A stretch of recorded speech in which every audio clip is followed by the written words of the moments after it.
Boa noite, meus irmãos. A paz seja com todos, amém? Amém.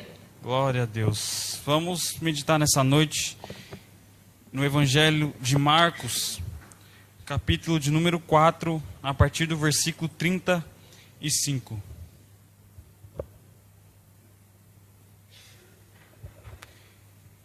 Na semana passada, o pastor Valdeci, ele pregou rapidamente sobre uma das tempestades que os discípulos passaram, que no caso é a segunda, que é quando Jesus ele anda sobre as águas. E hoje nós vamos meditar na primeira tempestade que os discípulos passaram, que é quando Jesus ele dorme no barco. Então, meus irmãos, Marcos capítulo 4, a partir do versículo 35, diz assim: E naquele dia, sendo já tarde, disse-lhes: Passemos para o outro lado. E eles, deixando a multidão, o levaram consigo assim como estava no barco. E havia também com ele outros barquinhos. E levantou-se grande temporal de vento, e subiam as ondas por cima do barco, de maneira que já se enchiam. E ele estava na polpa, dormindo sobre uma almofada. Então o despertaram, dizendo: Mestre, não te importa que pereçamos? E ele, despertando, repreendeu o vento e disse ao mar: Cala-te, aquieta-te. E o vento se aquietou, e houve grande bonança. E disse-lhes: Por que sois tão tímidos? Ainda não tendes fé? Então sentiram um grande temor e diziam uns aos outros: Mas quem é esse que até o ventre e o mar o obedece? Pai, essa é a tua palavra, Pai, e assim como o Senhor vai ministrando no meu coração, que eu seja um canal de bênção, Pai, para ministrar a vida dos irmãos, Pai, e que o Senhor não fale aquilo que a gente quer ouvir, mas aquilo que o Senhor quer ministrar, Pai. Seja uma palavra de edificação, seja uma palavra de consolo, ou seja uma palavra, Pai, de advertência, uma palavra de alerta, Pai, para os nossos corações. Estamos aqui dispostos, Pai, e que a tua vontade seja feita sobre nossa vida, em nome do Senhor Jesus. Amém. Meus irmãos, como eu acabei de dizer, os discípulos, eles passam por duas grandes tempestades em sua vida. A primeira tempestade é essa, da qual Jesus está dormindo no barco. E a segunda tempestade, os irmãos podem ler ali em Marcos 6, a partir do versículo 45, que é quando Jesus ele anda sobre as águas, e também Pedro anda sobre as águas, e os irmãos conhecem a história. Porém, meus irmãos, há uma diferença nessas duas tempestades. E a diferença não está só no fato de Jesus estar dormindo em uma, e na outra Jesus vir andando sobre as águas. Há motivações maiores, há diferenças maiores nessas tempestades. É sobre isso que eu quero falar com os irmãos nessa noite. E só deixando os irmãos cientes que o contexto ele é um pouquinho grande, mas as aplicações são rápidas. E a gente vai abordar um pouco as motivações da primeira e da segunda tempestade, porém a gente só vai tirar os aprendizados da primeira tempestade, até também para a pregação não ficar tão longa, mas se Deus quiser, quem sabe numa próxima oportunidade a gente aborda essa segunda tempestade. Mas, dando continuidade, meus irmãos, a gente vê que a diferença nessas duas tempestades, até porque, meus irmãos, nem toda tempestade é igual. Obrigado, Miguel. Nem toda tempestade é igual, porque se todas as tempestades na nossa vida fossem iguais, haveria um momento em que a gente chegaria nesse problema, chegaria nessa tempestade, e não haveria mais problema em passar por ela. Nós iríamos ficar tranquilos. Por quê? Porque nós já passamos tantas vezes pela mesma tempestade, já passamos tantas vezes pelo mesmo problema, que chegaria um ponto em que nós ficaríamos tranquilos e falamos: não, eu sei o que fazer para sair desse problema. Eu sei as ferramentas certas para usar para me livrar desse problema. Então, meus irmãos, infelizmente não é assim que acontece. Nem todas as tempestades na nossa vida são iguais. E é por isso, meus irmãos, que é isso que eu quero trazer para nós essa noite. E você saberia exatamente como passar por essa tempestade. E se alguém do seu lado estivesse passando por essa tempestade, você ia falar: não, eu já passei por isso várias vezes. Faça isso, faça aquilo, você vai usar essas ferramentas e você sairá livre dessa tempestade. Mas infelizmente não é assim que acontece, meus irmãos. Não é assim como funciona. Mal acaba uma tempestade e já vem outra. E às vezes uma nem precisa terminar e a gente está no começo de uma e já vem outro problema em cima. Nós temos bênção para contar, meus irmãos? Temos. Nós temos milagre para contar? Temos. Nós somos abençoados? Somos. Mas também, meus irmãos, nós temos tempestades. E às vezes você questiona Deus: meu Deus, eu estou passando toda hora por prova, estou passando toda hora por dificuldade, mas Deus te diz essa noite: olha você, Vivinho da Silva aqui agora, olha você aqui no culto, aqui adorando a Ele, olha você aqui no culto, com todo o seu fôlego, entregando sua vida a Ele, como a gente cantou, é por Ele, para Ele que eu estou entregando a minha vida. E é isso, meus irmãos, que acontece, a gente questiona Deus, mas mesmo assim a gente continua vivo. E, meus irmãos, como eu disse, essa diferença da primeira e da segunda tempestade é algo que nós temos que entender, meus irmãos, porque, como eu disse, há motivações diferentes. E o tema dessa mensagem, meus irmãos, é entendendo as tempestades. A primeira motivação, meus irmãos, que acontece na primeira tempestade é que essa tempestade acontece por uma ordem sobrenatural maligna. E por que a tempestade acontece por uma ordem sobrenatural maligna? Há alguns motivos para isso. O primeiro motivo é, essa tempestade é causada por uma ordem sobrenatural maligna. Por quê? Eu tenho que explicar o contexto antes. O meu irmão Ido, se você for estudar a geografia de Israel, você vai ver que Israel não é uma geografia muito bonita. Não é um país muito bonito de se ver. É um país meio quebrado, assim, não é igual aos Estados Unidos, que é tudo plano, que é tudo bonitinho, não. Quando você estuda a geografia de Israel, você vê que não é uma geografia bonita e parece óbvio que eu vou falar, mas aquilo que é alto em Israel é muito alto e aquilo que é baixo é muito baixo. Como assim? Se os irmãos forem procurarem no Google o Monte Hermon, os irmãos vão ver que ele tem aproximadamente 2.800 metros de altura. Ele tem quase 3 quilômetros de altura, a ponto de seu topo ter neve em cima. E a gente vê que aquilo que é baixo é muito baixo, que é o Mar Morto. O Mar Morto, meus irmãos, ele fica aproximadamente a 400 metros abaixo do nível do mar. E por que eu estou falando isso?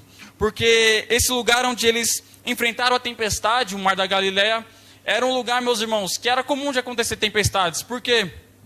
O vento frio de cima desce, o vento quente de baixo sobe, causando assim, meus irmãos, o choque térmico, causando assim a tempestades. Então, meus irmãos, os discípulos que eram pescadores, a saber que era João, Pedro, Tiago e André, eles eram pescadores profissionais. Então, meus irmãos, para eles passarem por tempestades era comum, porque eles viviam disso, eles viviam no mar, eles viviam pescando peixe. Então, meus irmãos, tempestades para eles não eram problema. E aqui a gente entende porque a Bíblia vai nos dizer, tanto em Mateus 8 quanto aqui em Marcos 4, que era uma tão grande tempestade. Em outras versões vai dizer que era um grande temporal. A ponto, meus irmãos, de 12 homens dentro de um barco não conseguirem conter uma tempestade. Então a gente vai ver que não era uma tempestade normal, era uma tempestade sobrenatural. O segundo motivo, meus irmãos, é que Jesus libertaria o endemoniado. Se a gente for correr o texto, a gente vai ver que quando eles passam por essa tempestade e chegam do outro lado da margem, a gente vai ver que eles encontram o endemoniado. Esse demoniado é liberto. Depois, há algumas pessoas ali naquela cidade que expulsam Jesus. Mas mesmo assim, a gente vai ver, um versículo diz que aquele homem ele começa a pregar para aquelas pessoas e muitas pessoas ficam maravilhadas pelo feito de Jesus. Algumas pessoas expulsam Jesus daquela cidade, mas outras pessoas ficam maravilhadas pelo testemunho daquele homem que foi liberto. Até porque, meus irmãos, a presença de Jesus faz a diferença na nossa vida. Aquele homem, ele não conseguia viver preso sobre correntes. Ele vivia sobre sepulcros, ele estava com mais de 6 mil demônios dentro de si, uma legião de demônios dentro de si. Mas quando Jesus chega, ele faz a diferença.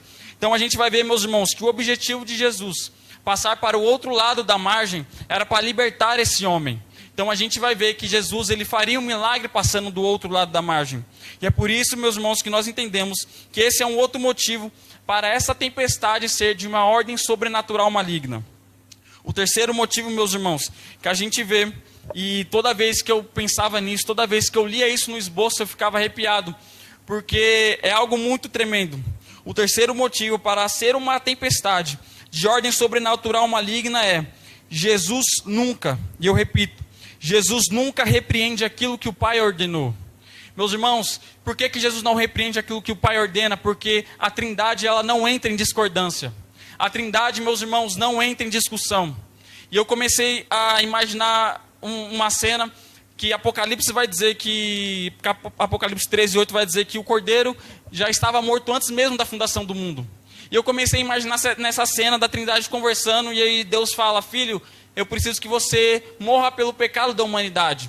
E o Espírito fala, né, Jesus, pai, manda ele mesmo. E Jesus fala, não, eu não quero morrer por eles não. Para que eu vou morrer por esse povo que peca, que fazem ídolos? Para que eu vou morrer por esse povo? Não, meus irmãos. O Cordeiro já foi morto antes da fundação do mundo. Ele não foi pego de surpresa. Jesus, ele já tinha um plano. Quando Deus, ele escolhe formar Adão e Eva e dá essa possibilidade de, olha, vocês podem comer de todas as árvores, menos a que está no centro do jardim. Meus irmãos, ele está falando assim, eu quero que vocês me adorem de todo o coração. É por isso que Deus dá essa opção para eles. É por isso que Deus dá esse livre-arbítrio para eles. Olha, porque Deus não é um Deus ditador, meus irmãos. Não, você vai me adorar assim, porque tem que ser assim, e eu não quero que você adore outros deuses. Sim, ele fala isso, mas ele dá, meus irmãos, esse livre acesso para nós adorarmos ele de todo o coração. É por isso que Deus não nos obriga a adorar ele, mas ele pede um coração genuíno, ele pede um coração sincero para adorar a ele. E é por isso, meus irmãos, que o Cordeiro já havia sido morto antes da fundação do mundo. Por quê? Porque ele já tinha um plano na humanidade. Ele sabia que o homem ia pecar, sabia.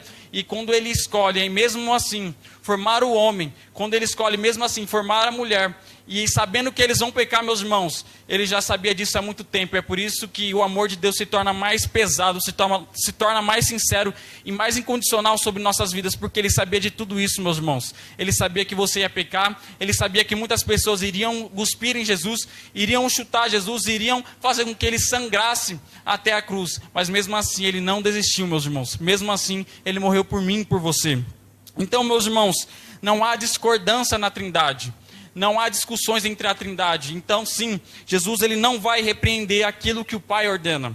E é por isso que nós entendemos que esses são um dos 3 motivos que a gente vê que essa primeira tempestade é uma tempestade de ordem sobrenatural maligna. Agora, entendendo um pouco a segunda tempestade, meus irmãos. A segunda tempestade, os irmãos podem ver lá em Marcos 6, a partir do versículo 45, que a segunda tempestade é causada por 2 motivos. Primeiro motivo, a impaciência dos discípulos. Se os irmãos for começarem a ler Marcos capítulo 6, a partir do versículo 14, a gente vai ver que João Batista morre. Então os discípulos de João Batista vêm até Jesus e anunciam a Jesus a sua morte. Quando Jesus ele soube dessa notícia, Jesus ele se retira à parte para orar sozinho. Porém a Bíblia vai dizer que ele viu uma multidão se achegando a ele. E a Bíblia vai dizer, meus irmãos, isso é muito poderoso, que Jesus se compadece dessa multidão. Mesmo Jesus, angustiado em espírito pela morte de seu primo João Batista, ele se compadece daquela multidão, meus irmãos. Ele olha para eles e vê que eles estavam necessitados. Olham para eles e vê que eles precisavam de uma palavra. Então Jesus, ele começa a ensinar aquele povo. E acontece aquele episódio de Jesus multiplicar aqueles 5 pães e 2 peixes para aquela 5.000 homens, tirando mulheres e crianças.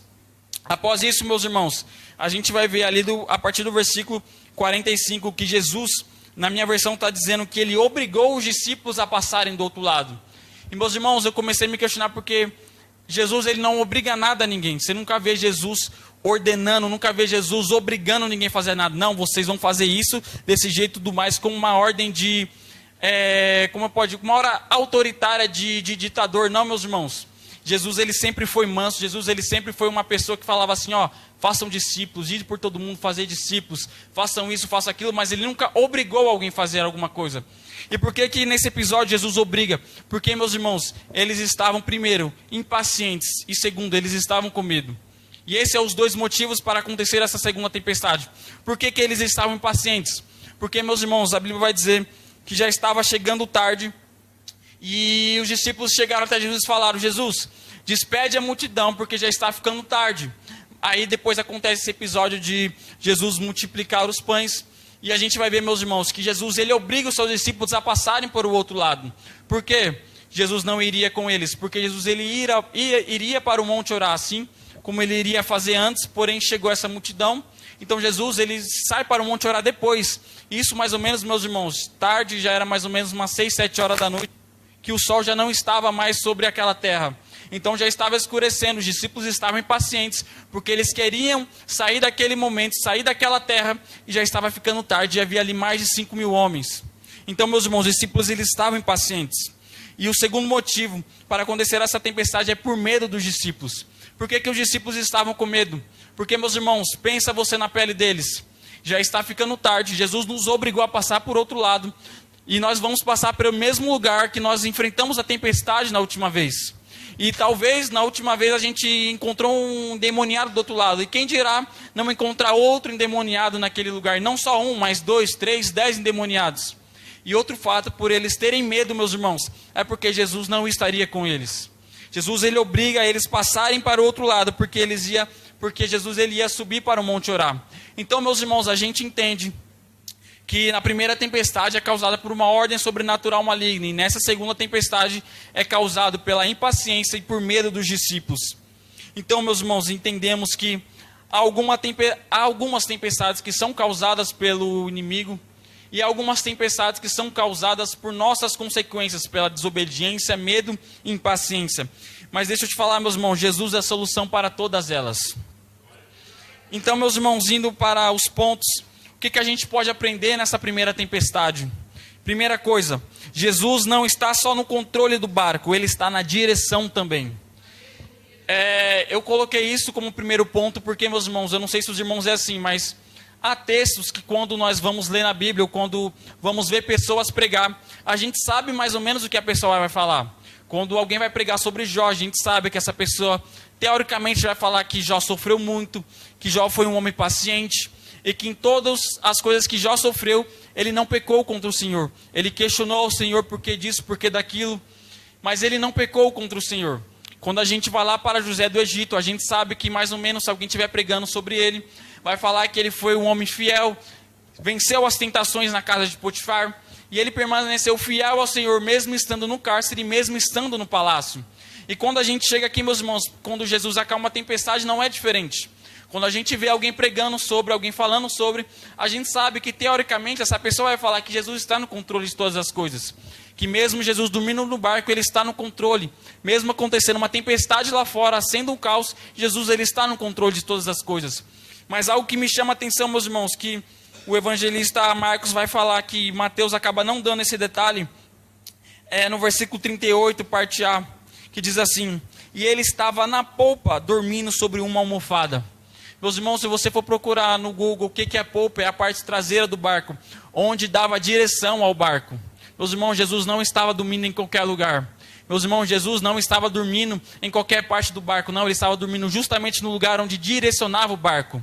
Isso me chama a atenção, meus irmãos, porque mesmo dormindo, Jesus estava no controle, na direção do barco. E isso nós temos que trazer para a nossa vida. Jesus está no controle da sua vida e na direção da sua vida. Lembra o que diz Salmos 37:5? Entrega teu caminho ao Senhor, confia nele e ele tudo fará, porque é ele que está na direção. Quando você coloca Jesus na direção do seu barco, ele também vai estar no controle. Quando você coloca Jesus no controle do seu barco, ele também está na direção do seu barco.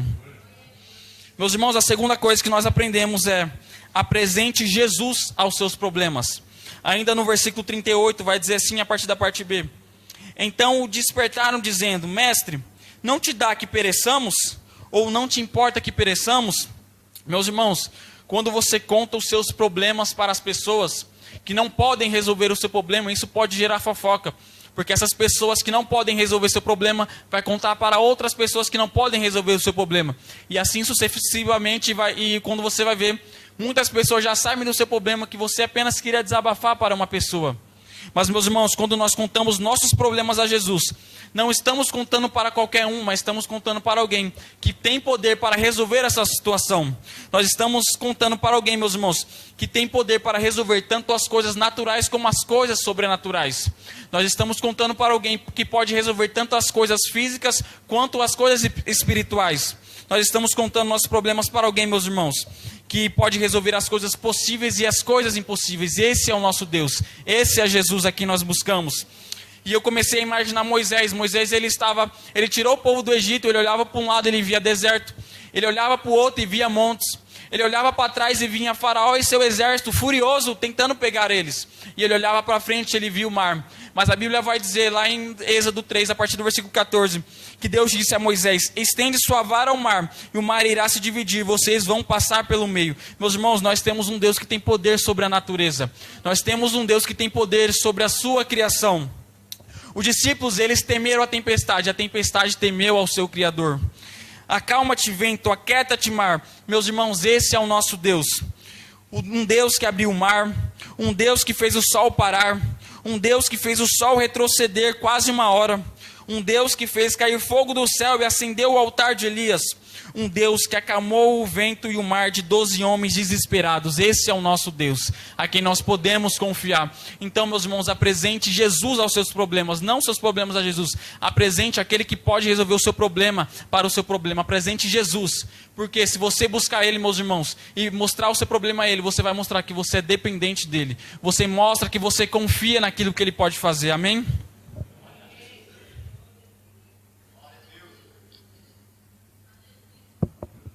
Meus irmãos, a terceira coisa que nós aprendemos aqui é: não tome decisões precipitadas sem antes pedir a direção de Jesus. E por que eu digo isso? Por que nós temos que pedir a direção de Jesus em tudo? Porque na hora do desespero, meus irmãos, a gente começa a pensar muitas coisas. Na hora do desespero, nossa cabeça ela começa a pegar fogo e começamos a pensar em tantas coisas. E inclusive aqui dentro da igreja, será que e se eu abandonar esse ministério? E se eu querer parar de fazer isso na igreja? E se eu ir para o mundão? Meus irmãos, nós pensamos isso. A nossa carne é fraca, o pecado está aí. E nós começamos a imaginar essas coisas. E se eu sair de casa? E se eu tomar um pouco disso que é ilícito? E se eu fazer isso que é ilícito? E se eu falar esse tipo de palavreado? E se eu postar esse tipo de coisa? Meus irmãos, é assim que acontece com nossa mente. A gente entende que 1 Pedro, ele vai dizer que o diabo ele fica ao nosso derredor, meus irmãos, tentando achar uma brecha. E a gente pensa nisso porque a gente é fraco, a carne é fraca. E se eu desistir disso, e se eu parar de fazer isso? E quando, meus irmãos, nós tomamos uma decisão errada, porque não pedimos a direção de Jesus, meus irmãos, haverá consequências.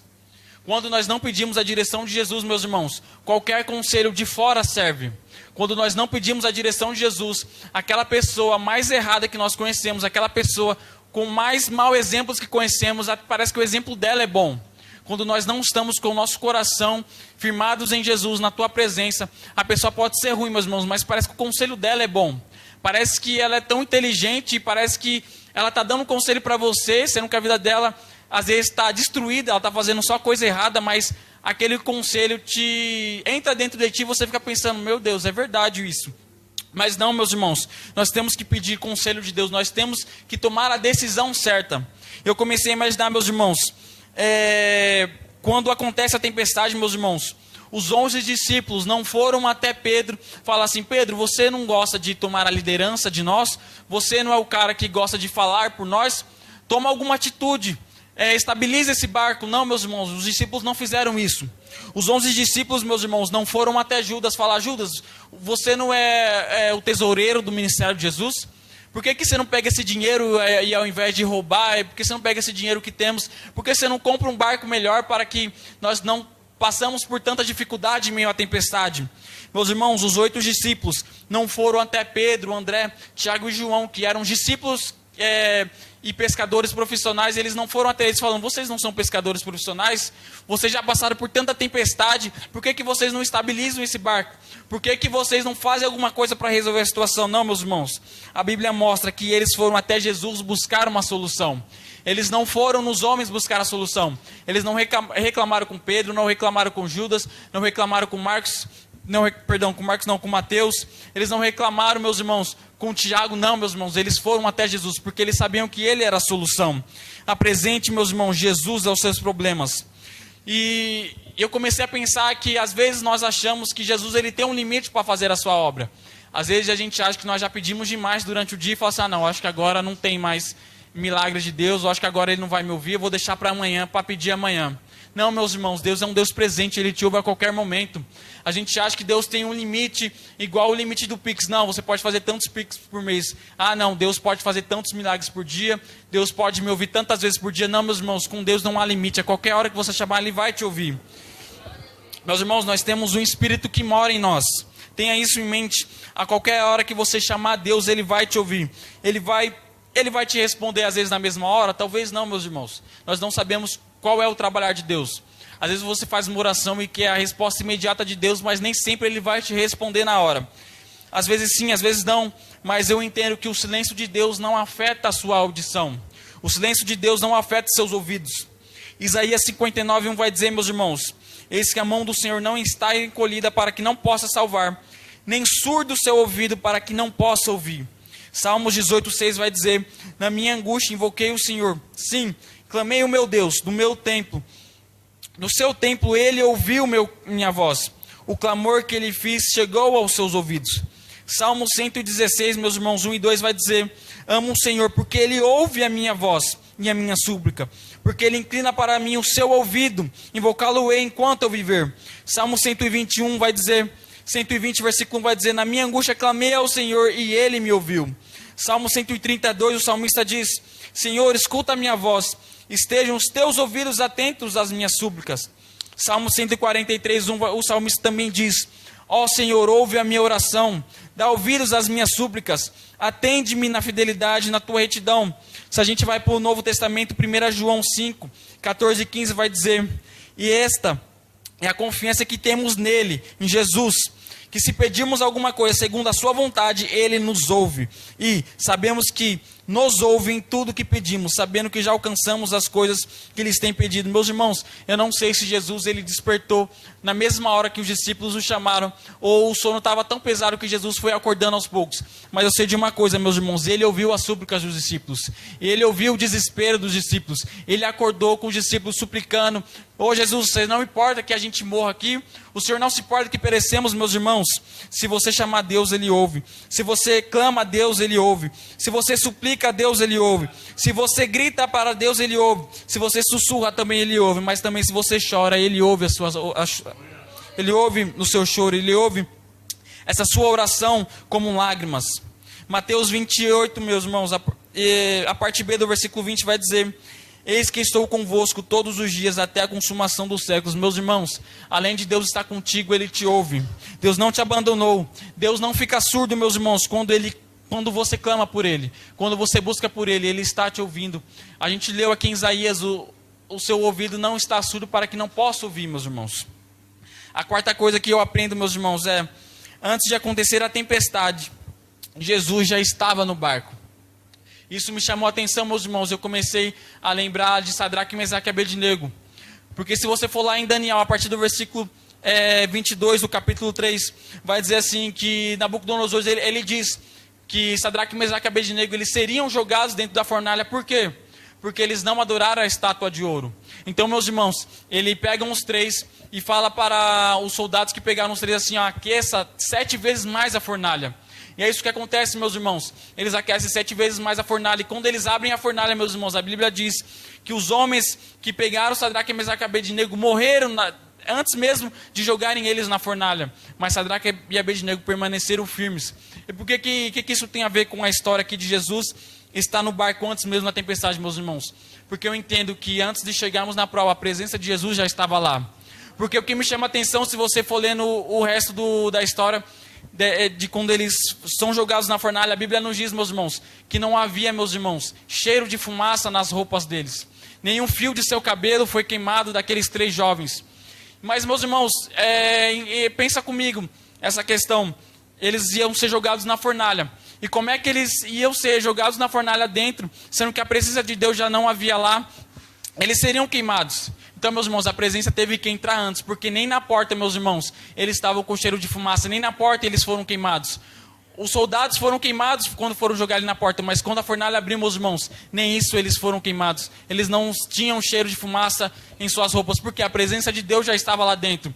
Porque a Bíblia diz, meus irmãos, se eu não me engano, no versículo 24, que imediatamente, meus irmãos, Nabucodonosor levantou-se e perguntou aos seus conselheiros, meus irmãos, não foi depois, não foi no dia seguinte, foi imediatamente, quando eles foram jogados lá dentro. A Bíblia vai nos dizer que Nabucodonosor, ele levanta imediatamente, olha para os seus conselheiros e diz: não foram 3 homens que nós jogamos lá dentro? E os conselheiros: foram sim, ó rei Nabucodonosor, foram 3 homens. E ele, meus irmãos, olha de novo para a fornalha e diz: mas por que eu vejo 4 homens? E o 4º homem se parece como um dos filhos dos deuses. Meus irmãos, a presença já estava lá dentro. Se a presença não tivesse lá dentro, meus irmãos, eles já teriam sido queimados assim como os soldados. Mas não, meus irmãos, a presença dele já estava lá dentro. O que eu quero dizer com isso? É que antes da tempestade, Jesus já estava no barco, meus irmãos. Antes da tempestade, Jesus já estava lá. Mesmo que ele estava dormindo, meus irmãos, como eu disse no começo, ele não estava fora do controle de Deus. Ele não estava fora da direção de Deus. Então, meus irmãos, a presença de Jesus, ela faz a diferença. Quando nós temos Jesus como prioridade em nossa vida, meus irmãos, Jesus nos recebe na porta da prova falando assim: eu vou estar contigo. Lembra que o profeta Isaías vai dizer, através da palavra de Deus: quando passares pelas águas, eu estarei contigo. Quando passares pelo fogo, ele não te consumirá, meus irmãos. E essa palavra de Deus é viva e eficaz, porque ela se cumpre na nossa vida. Quando nós entramos na prova, meus irmãos, nós sentimos o consolo de Deus, porque o Espírito Santo nos recebe na porta e vai caminhando conosco durante essas aflições.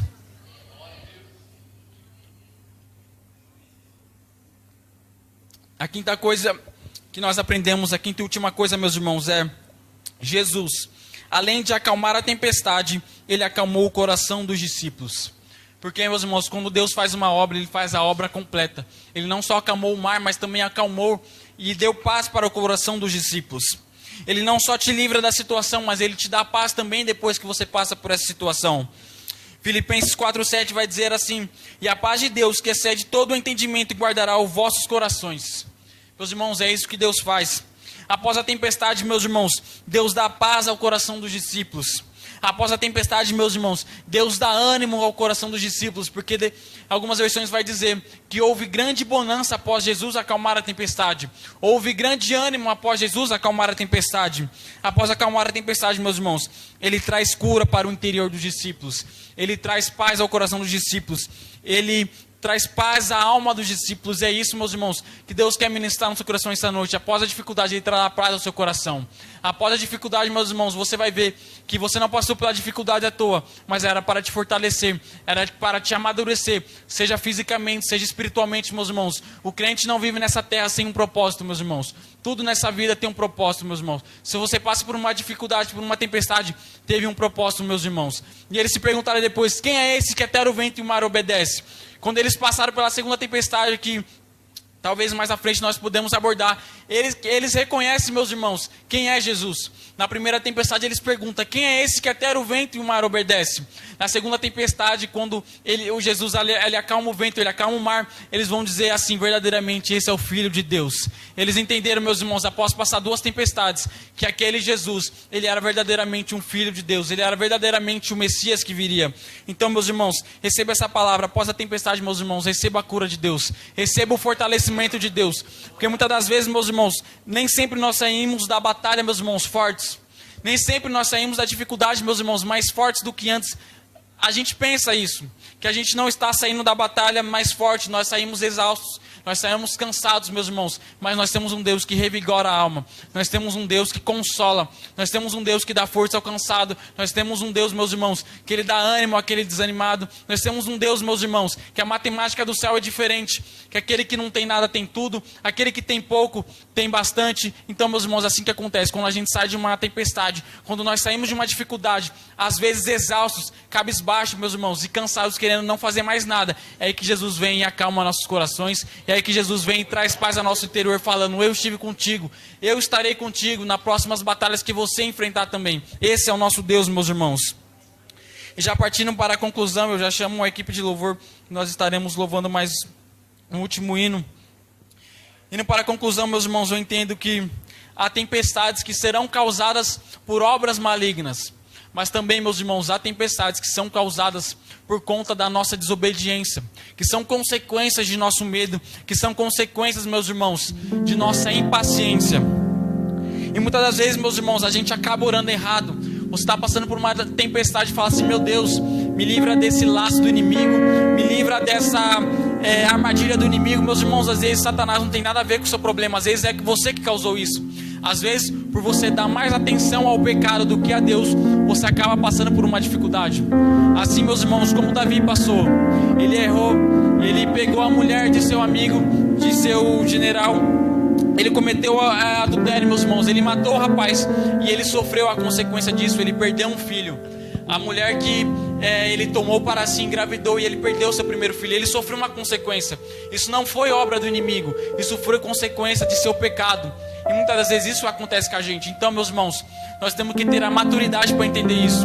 Eu não estou defendendo o diabo falando que ele não faça mal às nossas vidas. Não, ele faz sim, meus irmãos. Mas nós temos que ter essa maturidade de entender que há tempestades que passamos que é por nossa culpa, que há tempestades que passamos que é por causa da nossa desobediência a Deus, que é por darmos mais atenção ao pecado do que à presença de Deus.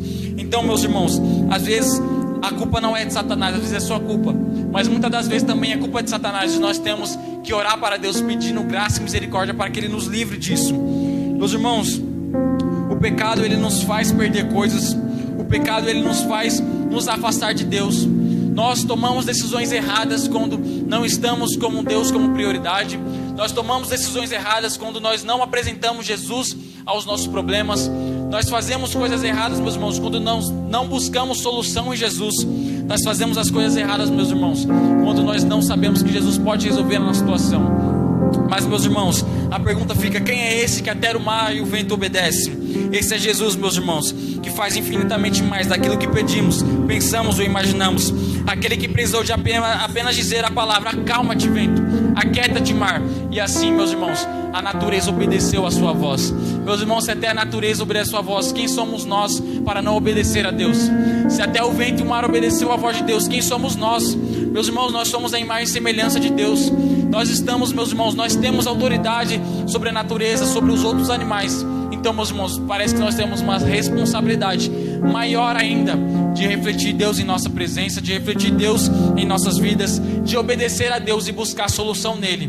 Porque, meus irmãos, aquele que estava dormindo no barco, ele tinha controle sobre toda a situação. Porque, meus irmãos, encontro muitas pessoas durante o trabalho dormem. Jesus dormindo, não estava trabalhando. Enquanto muitas pessoas, meus irmãos, às vezes se perdem quando acontece uma tempestade. Não, Jesus nos mostrou um exemplo de manter a paz, de manter o coração quieto, de manter o coração, meus irmãos, entendido que quando nós buscamos a Deus, a gente sabe que Ele pode resolver a nossa situação. E nós não buscamos em qualquer um, mas nós buscamos naquele que tem um nome sobre acima de todo nome.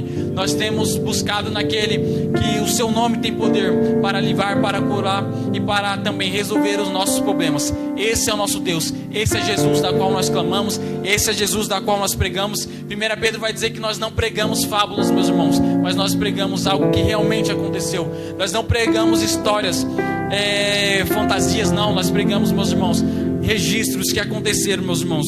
E, meus irmãos, pensa você passar por essa tempestade, pensa você passar ali pedindo, se você vê Jesus dormindo no barco e você desesperado: Jesus, não te importa que a gente perece. Mas, meus irmãos, Jesus levanta e fala assim: por que vocês são tão tímidos? Por que vocês têm pouca fé? Por que temeis, homens de pouca fé? Então Jesus, ele acalma o coração dos discípulos e se faz grande bonança dentro daquele barco. Eu imagino eles glorificando a Deus: Deus, obrigado. Eu imagino o coração, a Bíblia não relata isso, mas eu imagino o coração deles falando: meu Deus do céu, esse homem ele tem poder. E ele acalma o nosso coração.